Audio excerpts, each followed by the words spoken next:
In this video, I want to go over solving quadratic equations. And what we're really trying to solve for is, graphically we'll say, graphically what we're really trying to solve for is, say we have a parabola on the xy plane, okay?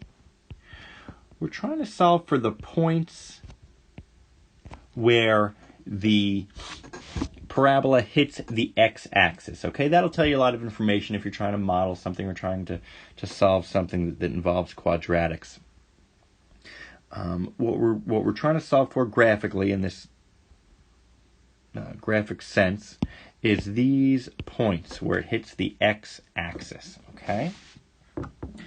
Well, the first thing to look at here is, if you're trying to solve for points on the x-axis, okay, what information do we have here? Well, the only information we really have is that the y value of these points, okay, is 0, right? This is negative 5. Negative 5. This is positive 5. This is positive 2. This is negative 2. These points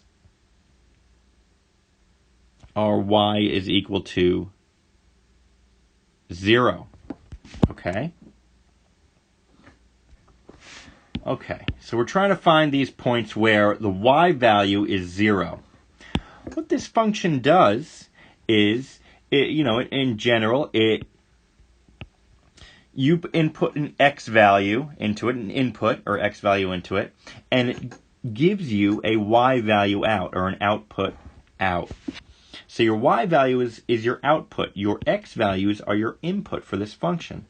We want our output to be 0. So I'm going to set this y value, or this f of x, to 0. And see how we can solve it that way. All right. Okay, so we have 0 is equal to x squared plus 5x plus 6. That's the first step. Step 1 is set equal to 0. So set f of x equal to 0. Okay? And that's what we're trying to solve for. We're trying to solve for the x values that are going to make the y value 0. All right. Next. Well, I'll show you why this is in a minute, but what we want to do next is factor. So step 2 is going to be factor. All right, well, I picked a particularly easy problem to factor. So I can factor this. What two numbers multiply out to be 6 and add up to be 5? Well, those two numbers are going to be 2 and 3, right? 2 times 3 is 6. 2 plus 3 is 5. So this is going to be x plus 3, x plus 2. Okay. A little side note here. If I have two numbers, let's call them a and b, and we multiply them together, a times b, if that's equivalent to 0, what do you know? Well, you know that either a or b has to be 0. Okay, going back to our problem, I have two things, they're called binomials, being multiplied together. I have x plus 3 being multiplied by an x plus 2. Two things being multiplied together. So I know that in order to get a 0 output, two scenarios can happen. Either this, we'll call it a, binomial a is 0, or binomial b is 0. So I have to find out what two x values are going to make, what x value is going to make binomial a 0, and what value is going to make binomial b 0. So what I do now is I split this up, and I say, okay, well, I know that 0, in order for the outcome to be 0, I have to find out what x values are going to make each one of these, this a and this b 0. So I set both equal to 0, and I solve. Well, in this case, I'll put a little line here. In this case, x is equal to negative 3. And in this case, x is equal to negative 2. Okay, what do these values mean? These values, negative 2 and negative 3, are numbers that you can plug into our equation that are going to give you a 0 y value. So our 2 points are negative 2 comma y, remember that y value is going to be 0, and negative 3 comma y. What does this mean? This means that this particular quadratic equation makes a parabola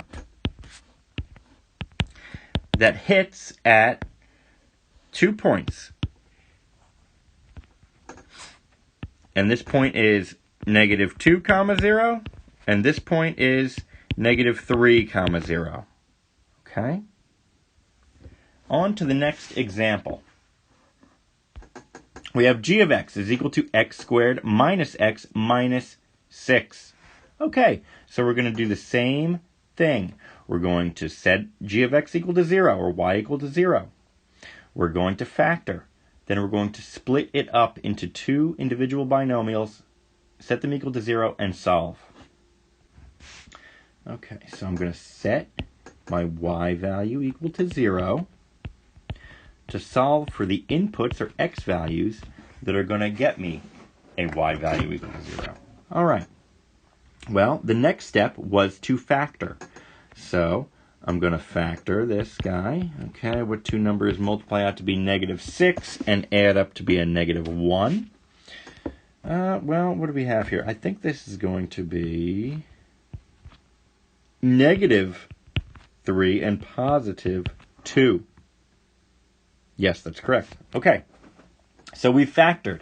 Now, I know that what's going to make this output 0 is going to be if this x is equal to some number that'll make this, we'll call it binomial a equal to 0, and whatever number is going to make binomial b equal to 0.